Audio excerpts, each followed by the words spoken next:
A for auto ISO. When it comes to street photography techniques, there are really only a few key moves.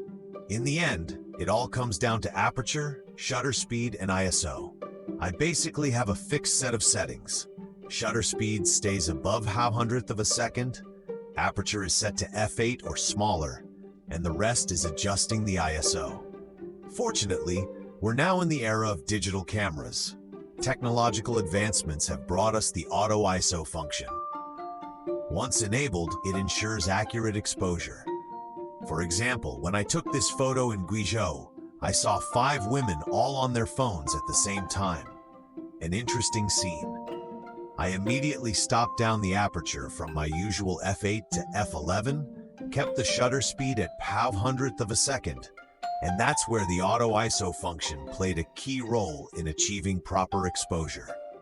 Don't assume ISO 100 or 200 is sufficient in broad daylight. I checked the settings for this photo, and the ISO was actually at 800. Without the help of auto ISO, I couldn't have captured this shot. Now look at this one, also taken in Guizhou. The settings for this photo are quite extreme. I checked and the ISO was set to 10,000. Why was the ISO so high? First, I was using a 50mm prime lens and was very close to the two subjects. I needed to ensure both image sharpness and maintain a fast shutter speed. I didn't pay close attention to the exact aperture value at the time, only knowing I needed to stop down. Later, I checked and saw the aperture was f16, which is why the ISO was ultimately adjusted to 10,000.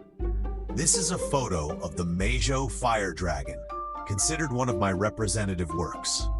It was an award-winning entry in the National Geographic Travel Photographer of the Year contest. The lighting during the shoot was very dim, and I also used auto ISO. The shutter speed was 1/1000th of a second or faster. However, after taking a few shots, I noticed the exposure was very off because the light ratio between the sparks and the background was too extreme. The initial photos were all overexposed. Later, I checked the ISO values of the photos and slightly adjusted it downward from ISO 8000 to 4000. This resulted in a more normal exposure.